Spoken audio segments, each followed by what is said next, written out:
Sana dosa, dapat kutuk. Sana suci, dapat berkat. Orang baik pasti kaya, orang jahat pasti malang. Nggak tentu ya. Tapi memang Yesaya 59 nggak usah dibuka, dikatakan yang menjadi penghalang antara engkau dan aku adalah dosamu yang membuat telingaku tidak mendengarkan, bukan karena telingaku tuli, kata Tuhan. Bukan karena tanganku kurang panjang, tapi karena dosa di hati. Dosa itu paling bahaya yang di hati, karena bertutur di lubuk kita, hati kita. Kalau Anda belum subscribe di channel ini, segera supaya Anda bisa mengikuti terus rema-rema dari Roh Kudus ya. Ambil Alkitabnya ya. Hari ini saya mau bicara tentang mujizat kerendahan hati. Tuhan benci orang yang angkuh. Itu dulu. Kesombongan adalah musuh Tuhan, tapi kerendahan hati adalah permulaan kemuliaan. Humility always precedes honor. Ya. Mari kita belajar dari seorang yang besar di zamannya, yaitu Naaman. 2 Raja-Raja pasal 5 ayat pertama. Judulnya sekali lagi, mujizat kerendahan hati. Mujizat kerendahan hati. 2 Raja-Raja 5 ayat 1-7, 7 ayat kita cover hari ini. Ya, bagi Anda yang nggak familiar dengan cerita Alkitab, apalagi di Perjanjian Lama, Naaman ini seorang yang disembuhkan dari sakit lepra atau kusta. Ajaib. Dia disuruh Tuhan mandi di sungai Yordan, cemplung atau membasuh dirinya 7 kali. Lalu di situ dia sembuh. Mari kita pelajari tentang mujizat kerendahan hati dalam cerita ini. Naaman disembuhkan. Ayat yang pertama, Naaman, panglima Raja Aram, adalah seorang terpandang di hadapan tuannya dan sangat disayangi, sebab oleh dia Tuhan telah memberikan kemenangan kepada orang Aram. Tapi orang itu seorang pahlawan tentara, sakit kusta. Berhenti di sana. Mau bicara soal kerendahan hati, harus belajar dari orang di posisi glory dong. Kalau orang nggak punya apa-apa, rendah hati itu biasa. Tapi kalau orang kaya raya, punya posisi jenderal panglima apalagi, ditakuti semua orang, apalagi dia punya negeri penjajah, adik kuasa. Mari kita bisa belajar sesuatu ya. Orang itu punya kuasa terbatas. Satu titik, dia persis di bawah langit, dia harus mengetuk kakinya Tuhan. Ada problema yang akan memaksa bahkan orang yang paling berkuasa dan berpengaruh pun untuk sujud di kaki Yesus. Some problems will drive you to your knees. Akan ada persoalan yang menuntunmu untuk berada di atas lutut dan mencari wajah Allah. Karena itu saya tidak anti masalah, kalau masalah itu bisa mengerjakan maksud ilahi. Karena disinilah permulaan mujizat Naaman. Tapi dia harus terlebih dahulu belajar rendah hati. Setiap orang itu punya masalah, punya problema. Termasuk orang-orang yang kita kagumi. Si Naaman ini disayang oleh tuannya. Dia sangat ternama. Nama Naaman aja membuat gentar, lebih daripada nama kerajaannya. Sebab orang ini yang menghancurkan bangsa-bangsa. Orang yang paling kita kagumi pun seolah-olah dia punya segalanya, punya problema. Coba bayangkan problemanya si Naaman itu gimana. Ya kan? Dia bisa memikirkan begini, dia bisa mikir begini. Saya ini yang menentukan hidup mati. Saya bilang hidup, orang itu luput. Saya bilang mati, orang itu dibunuh. Nyawa di tangannya. Dia bisa habisi nyawa, dia tidak bisa memberi nyawa. Orang ini menentukan nasib bangsa-bangsa, tapi nasib sendiri dia nggak sanggup apa-apa. Coba bayangkan. Coba bisa imagine waktu dia buka baju setiap kali pulang perang, atau dia bepergian, ya kan, dielu-elukan. Pakai zaman dulu kali, pakai palem-palem, pakai apa? Mau masuk kota, bak pahlawan, dia disambut seperti orang menang. Ya, seperti seorang kebanggaan bangsanya. Tapi sampai rumah, personal struggle-nya dimulai, atau pergumulan pribadinya menjadi nyata. Ketika dia buka baju sebelum di dry clean atau dicuci, atau bahkan mungkin ke laundry yang paling mahal, dia setiap kali buka itu nanah, itu basah, luka basahnya menjijikkan dan baunya luar biasa. Dari jauh orang lihatnya, wow, saudara. Tapi dari dekat tercium bau busuk dari badannya. Secara rohani, ini berbicara tentang kehidupan banyak orang. Ada orang yang pintar kasih advice di dunia bisnis, tapi keluarganya berantakan. Orang kaya raya punya segala sesuatu, anak sendiri pun dia tidak mampu kendalikan. Ada orang tertentu yang ternama, terkenal, pengikutnya sudah aduhai, M di belakangnya, sudah verifikasi, centang segala. Tapi kalau sampai dia di kamar tidurnya, dia lonely. Dia merasa sendirian dan berkali-kali pikiran depresi dan ingin bunuh diri. Apa artinya hidup ini? Ternyata hatinya kosong di tengah-tengah pujaan-pujaan manusia, di tengah-tengah dia dielu-elukan oleh dunia,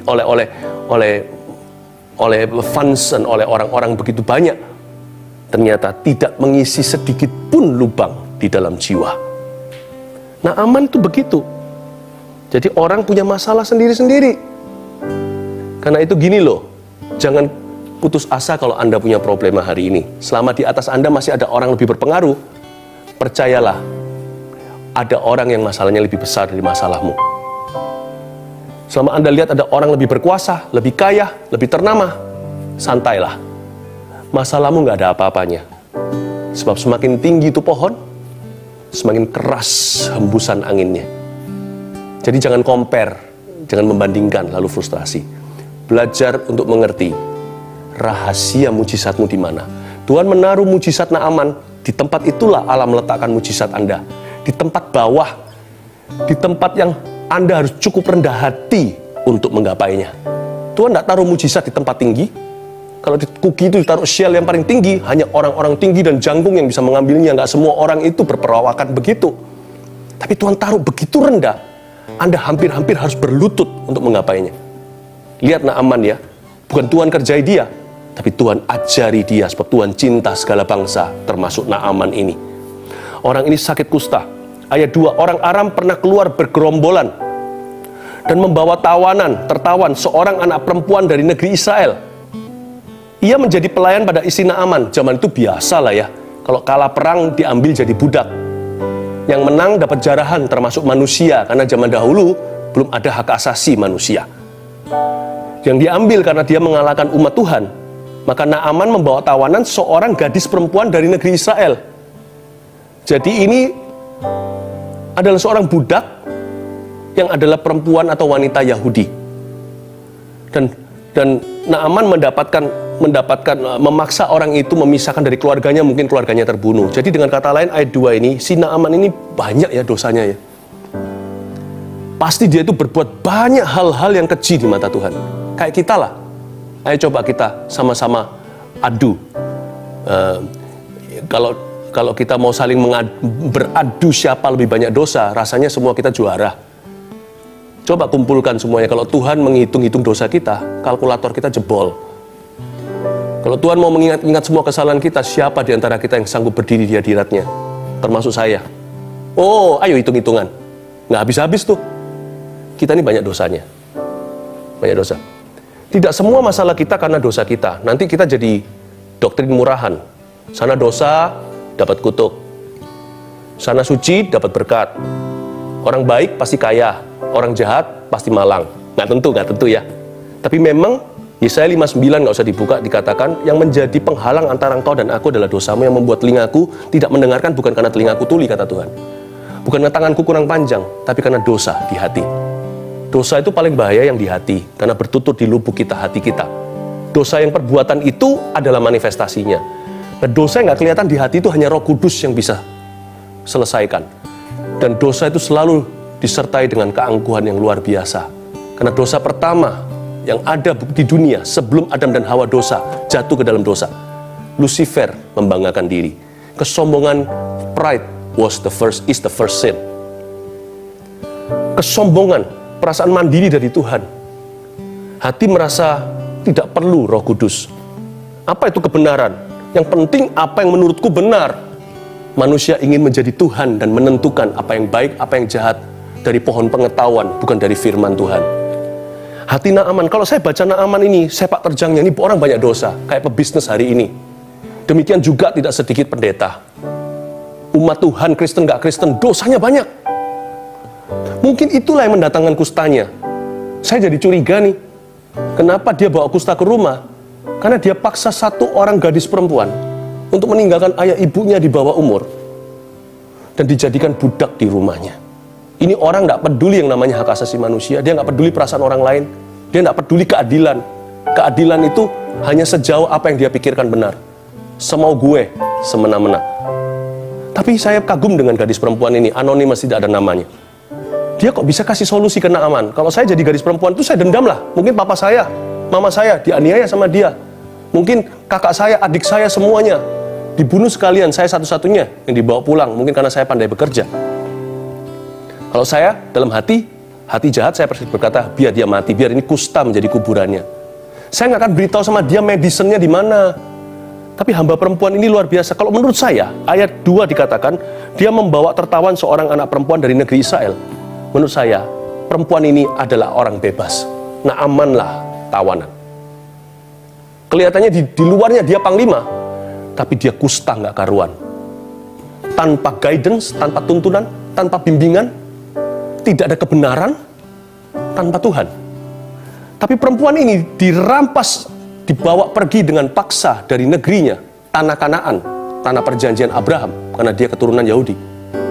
No glory, no country. Si wanita ini tidak punya negara tanah air lagi, dan tidak punya kemuliaan, tidak punya status bahkan. Tapi kalau namanya orang itu diberkati Tuhan, lu orang mau ngambil apapun dari dia tetap blessed atau diberkati. Perkataan si wanita, gadis perempuan budak Yahudi ini menjadi kuasa. Dia bilang, kamu ke sana, Bapak bisa ke sana, Tuhan bisa ke situ. Dia dapat kesembuhan. Kalau Tuhan memberkati seseorang, kita bisa kehilangan segalanya hari ini. Tapi kalau Tuhan memberkatimu, whatever you do will still be blessed. Apapun yang dilakukan. Jadi ternyata yang tertawan adalah Naaman.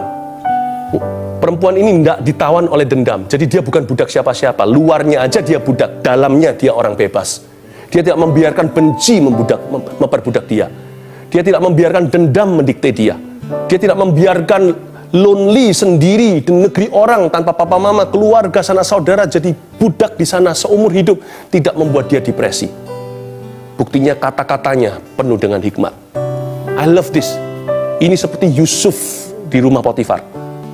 Ya, jadi menurut saya sekarang itu ya, kalau Anda dibukakan mata rohaninya, saya juga. Kita akan kaget, di dunia ini ada banyak orang yang salah kaprah, terputar balik semuanya. Nggak keruan. Yang disebut dunia kaya, di mata Tuhan, orang-orang ini bangkrut total. Padahal berlumuran harta. Beberapa orang yang dipandang hina di dunia ini dianggap papah atau tidak punya apa-apa. Di mata Tuhan, berbahagialah orang yang miskin di hadapan Allah. Di dunia ini yang dielu-elukan, dianggap benar, jadikan trendsetter dan sebagainya, ternyata adalah kekejian bagi Tuhan. Tapi orang-orang yang dihina, apa-apaan tuh orang Kristen ini dan itu dan sebagainya, itu mungkin yang dipuji oleh Allah. Please, mari jangan terkecoh dengan apa kata dunia. Rendah hati itu dimulai dengan jujur di hadapan Tuhan. Rendah hati itu dimulai dengan Tuhan yang punya kata awal dan kata akhir, dialah Alfa Omega, apa katanya. Rendah hati itu dimulai dengan seorang pribadi, bukan perasaan aku rendah diri. Rendah hati itu dimulai dengan seorang pribadi, Yesus Kristus, sang kebenaran itu. Ayat 3, berkatalah gadis itu kepada nyonyanya, sekiranya Tuanku menghadap nabi yang di Samaria itu. Ini perkataan gadis itu. Maka tentulah nabi itu akan menyembuhkan dia dari penyakitnya. Ayat 3, si gadis ini memberi saran untuk Naaman panglima besar itu pergi ke Samaria. Di situ ada nabi yang kita tahu namanya Elisa. Kalau ke sana pasti penyakitnya sembuh. Ini perkataan iman dan hikmat dari gadis itu. Samaria, bagi kita sih apa bedanya Samaria, Yerusalem. Tapi di zaman itu orang tahu. Pergi ke Samaria, itu pergi ke kampung. Bukan kampung halaman. Itu pergi ke tempat yang sangat tidak terhormat. Andai kata itu New York, Rio, Tokyo, atau hari ini Seoul, dan sebagainya. Minimal kalau di Indonesia mungkin Jakarta, kota-kota besar lah. Kenapa panglima besar pergi ke Samaria. Kamu menghina ya? Emangnya tidak ada kota lain yang lebih bagus? Suruh sungai Yordan. Sungai Yordan itu zaman ini pun keruh. Lain cerita, itu bukan sungai di Swiss. Itu bukan sungai atau lake atau danau di Kanada atau di New Zealand selain dari baru. Itu daerah itu keruh. Emangnya nggak ada sungai lebih bagus? Emang di negaraku nggak ada sungai yang lebih indah, bersih minimal? Samaria. Si Naaman dibawa Tuhan ke bawah, dipaksa turun egonya. Remember this, tulis ini. Your healing is in your humility. God has placed your greatest blessing in a place where you must be humble enough to get it. So how badly do you want it? Saya ulang dalam bahasa Indonesia sekarang.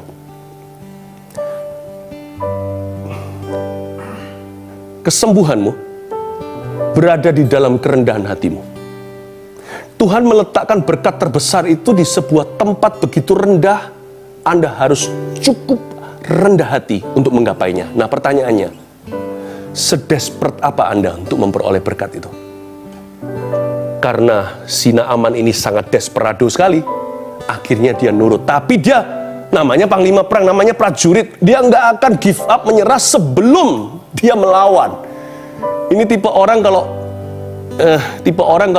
nggak mau nurut gitu aja gitu loh. Ini orang egonya terlalu besar, tapi Tuhan itu sabar. Kita lihat ayat 4 sampai ayat 6 ya. Coba perhatikan bagaimana si Naaman itu berusaha untuk negosiasi dengan Tuhan. Meskipun dia belum kenal Tuhan, tapi kan dia dituntun Tuhan untuk ke sana. Coba lihat gimana dia tawar-menawar. Ini lucu sih sebenarnya. Lalu pergilah Naaman, ayat 4, memberitahukan kepada tuannya, katanya, beginilah dikatakan oleh gadis yang dari negeri Israel itu. Dari negeri Israel itu.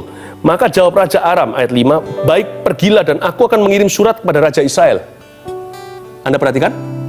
Dia main di antara raja-raja. Dia masih banggakan koneksinya. Statusnya belum ditanggalkan. Oh, banyak defense-nya. Kebanyakan kita itu defensif sekali di hadapan Tuhan. Padahal Tuhan itu loh, hanya mau sembuhkan kita dan mengubah keluarga kita. Dia hanya mau mengubah hidup kita. Dia main di antara raja-raja. Coba lihat secara ayat 5 sekali lagi. Maka jawab Raja Aram, baik, pergilah dan aku akan mengirim surat kepada Raja Israel. Lalu pergilah Naaman dan membawa sebagai persembahan 10 talenta perak dan 6.000 shikel emas dan 10 potong pakaian. Kalau orang Malaysia bilang ini alamak. Masih main uang lagi. Money politicsnya nggak berhenti. Karena memang Naaman itu konglomerat. Iyalah, dia jaran perang aja berapa. Ini orang dahsyat. Ini jenderal di atas segala jenderal zaman itu. Inilah jenderal yang memenggal jenderal-jenderal. Dia berkata bawa 10 talenta perak. Itu sangat-sangat impresif sekali. Saya dulu pernah sekali hitung-hitungan ini, saya lupa sih. Ini dia bawa itu sudah miliaran rupiah. Hari ini tuh sudah ratusan ribu dolar, bukan jutaan dolar kiranya. Dia masih bergantung dengan money.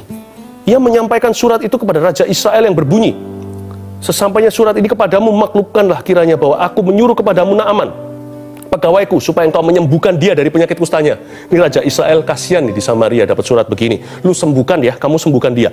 Segera sesudah Raja Israel membaca surat ini, dikoyakkannya lah pakaiannya serta berkata, Allahkah aku ini yang dapat mematikan dan menghidupkan, sehingga orang ini mengirim pesan kepada aku supaya aku sembuhkan seorang dari penyakit kustanya. Emangnya saya ini Tuhan? Tetapi sesungguhnya perhatikanlah dan lihatlah, ia mencari gara-gara terhadap aku. Saya nggak baca seluruh story ya, saya ceritain begini. Naaman semakin main di antara raja-raja, main di antara dewa-dewanya termasuk harta, semakin kuat belenggunya, semakin dia angkuh. Allah mengajari Naaman, panglima tertinggi, bahwa ada panglima bala tentara sorga di atas raja di atas segala raja. Ini rajanya Naaman itu raja di atas segala raja. Raja-raja itu ketakutan sama dia. Dia lupa masih ada raja di atas segala raja. Ingat ini, Tuhan ajari dia begini, lucu. Dia tulis surat pakai koneksi, pakai money, pakai intimidasi. Ya, dia cari di seluruh dunia kesembuhannya gimana, gimana keluarganya bisa berubah. Dia cari kelepasannya di mana. Dia mau bebas kecanduan, gimana lepaskan anaknya dari narkoba. Gimana kita bisa keluar dari kubangan ini. Dia nggak nyadari itu dosa karena dia nggak mau mengakui. Dia hanya menganggap itu sebuah keapesan hidup. Not really. Dia main di antara raja, Tuhan bermain beda. Semakin dia mau tinggi, Tuhan bawa ke bawah. Lihat ya, mestinya ketemu Elisa, Tuhan suruh itu lewat. Karena pasti ada Roh Kudus dalam diri gadis perempuan itu. Tapi Tuhan lihat dia semakin meninggi, tambah direndahkan lagi. Nggak ketemu sama Elisa bahkan kalau Anda baca. Nanti dia setelah sembuh. Dia hanya ketemu sekretarisnya Nabi. Jadi dia main dari raja besar ke raja kecil. Dari raja kecil dia ketemu sama Nabi. Waktu dia ketemu sama Nabi, nggak ditemuin tuh sama Elisa. Gehazi, sekretarisnya yang keluar. Dia bilang, kamu nggak tahu saya siapa ya? I just met your president, you know. Mungkin Gehazi digituin, nggak ditulis aja di dalam firman. Aku baru ketemu presidenmu. Masa nggak kasih saya muka? Keluar dong di ruang tamu. Simsalabim abakadabra, gimana tangannya digini-ginikan lah. Itu ada ditulis nanti di ayat-ayat berikutnya. Nah, Aman komentar demikian. Mungkin beginilah dia usap-usapkan tangannya, gimana keluarkan mantra. Dia berkata, dan sembuhkan saya. Malah disuruh ke sungai Yordan itu apa-apa. Emang nggak ada sungai lebih bagus? Menghina saya. Bahkan saya nggak ditemui, tidak dikasih kasih teh, minum. Keluar Gehazi sekretarisnya. Tuhan tentu yang suruh Elisa, kamu jangan temui dia. Dia ketemu sekretarismu. Tahu nggak kenapa? Karena Tuhan mau ajari konglomerat ini. Tuhan mau ajari jenderal ini. Karena Tuhan sayang, bukan karena benci dia. Karena tidak bisa ditawar. Allah di tempat tinggi, manusia itu rendah. Di antara kita itu nggak ada yang lebih tinggi. Cuman ada siapa lebih rendah. Udah itu, semua kita itu rendah. Tuhan tidak akan wahyukan mujizatnya sampai seseorang itu sujud di altarnya. Karena Tuhan benci orang yang mencuri kemuliaannya. Bukan karena imanmu besar, mujizat itu diberikan. Bukan karena kegagahanmu, bukan karena fasilidamu, bukan karena manis parasmu, kau dipilih dan dikasihinya. Semua karena anugerahnya diberikan kepada kita. Semua anugerahnya bagi kita bila kita dipakainya. Ingat itu, Tuhan hanya memberikan, bukan karena iman kita besar, mujizat itu diberi. Bukan karena kita ini layak, maka berkat itu diterima. Tapi Tuhan itu mengasihani orang yang rendah hati. Tuhan taruh kuki di tempat terendah. Dan Elisa harus settle dengan Gehazi, lalu ke sungai Yordan. Dia harus buka baju di depan semuanya, lalu habis itu dia celupkan, benamkan dirinya di air selama 7 kali, nggak cuma sekali. Bayangin, di negeri jajahannya. Saya kasih 3 poin sederhana, catat jadi remah. Apa maksudnya mujizat kerendahan hati? Bagaimana caranya kita rendah hati ya? 1, dengan rendah hati mengakui dosa-dosa pribadi.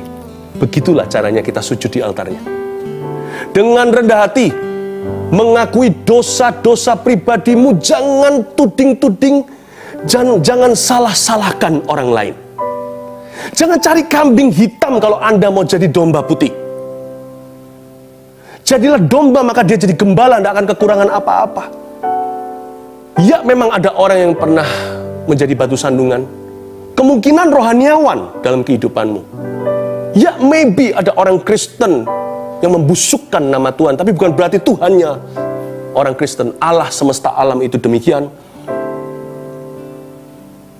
Ya, mungkin Anda lahir dari keluarga yang broken home, atau bahkan Anda adalah keturunan haram.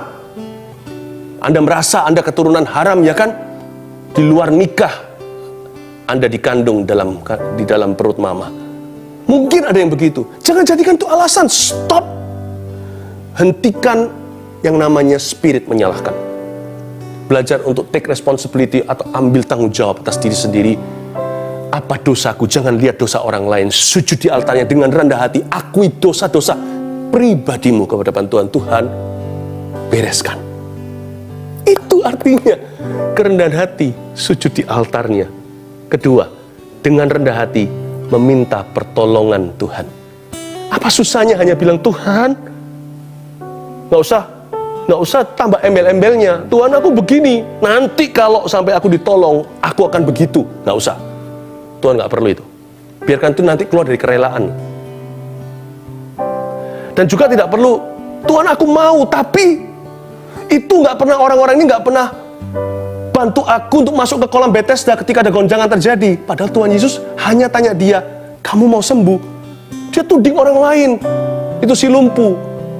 Paling tidak itu si buta bisa salah, sekali-kali tabrak tembok.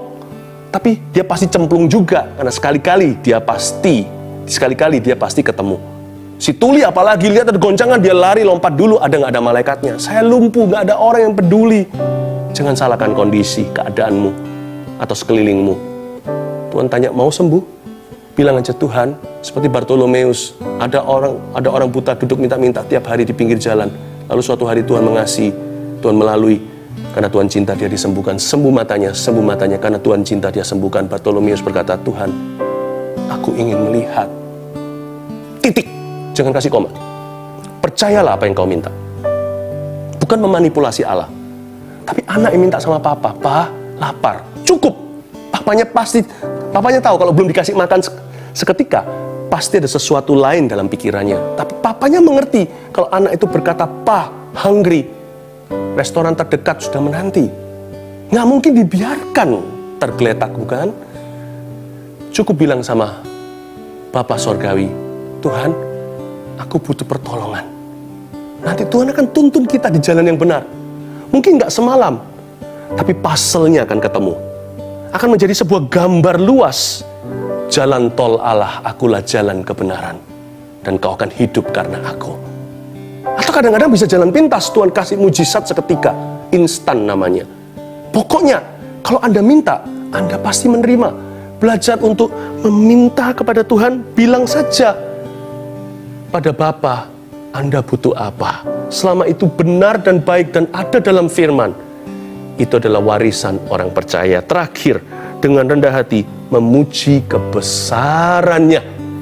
Akuilah Tuhan di dalam segala lakumu, maka rencanamu pun akan terjadi atau bahkan melebihi.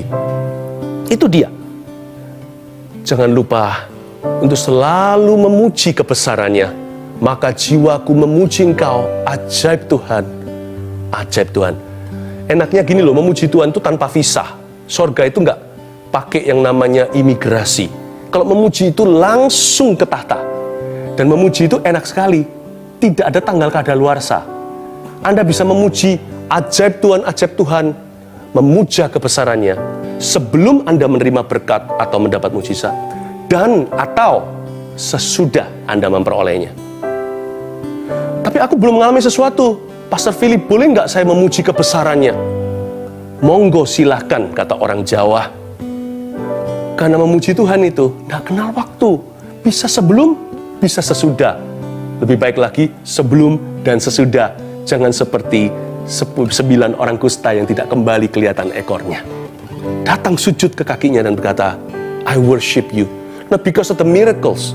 Bukan karena mujizatmu, tapi karena karaktermu. Aku memujamu karena pribadimu. Bukan apa yang kau sanggup lakukan, sudah lakukan, atau akan lakukan dalam kehidupanku. Apa yang aku alami, Tuhan tetap baik apapun yang terjadi. Aku sembuh tidak sembuh, Tuhan adalah Yehovah Rafa, karena itu adalah firman Allah. Kita bisa memuji dan menyanyi sesuai dengan atributnya. Isn't that wonderful? Dan ketika kita memuji Tuhan, meninggikan Tuhan, kita akan direndahkan supaya kita ditinggikan. Itu dia, waktu kita memuji Tuhan, kita tahu sekarang siapa tinggi, siapa rendah. Yang memuji itu rendah, yang dipuji itu tinggi. Itulah yang Tuhan sukai. Karena itu ada kuasa bukan dalam pujian. Ketika orang memuji Tuhan, sesuatu terjadi saat sujud di altarnya. 1, 2, 3. Bagaimana rendah hati? Untuk menemukan mujizat dalam kerendahan hati itu, 1, dengan rendah hati mengakui dosa-dosa pribadi, jangan tuding kanan kiri. 2, dengan rendah hati meminta pertolongan Tuhan. 3, dengan rendah hati memuji kebesarannya. 1 Petrus 4 ayat 7. Kesudahan segala sesuatu sudah dekat. Karena itu, kuasailah dirimu dan jadilah tenang, supaya kamu dapat berdoa. Saudara yang terkasih, terima kasih telah mendengarkan firman Tuhan hari ini. Jangan lupa untuk dukung terus channel ini dengan cara subscribe, like, share, dan juga komen, agar saudara kita yang lain juga boleh terberkati. Tuhan Yesus memberkati kita.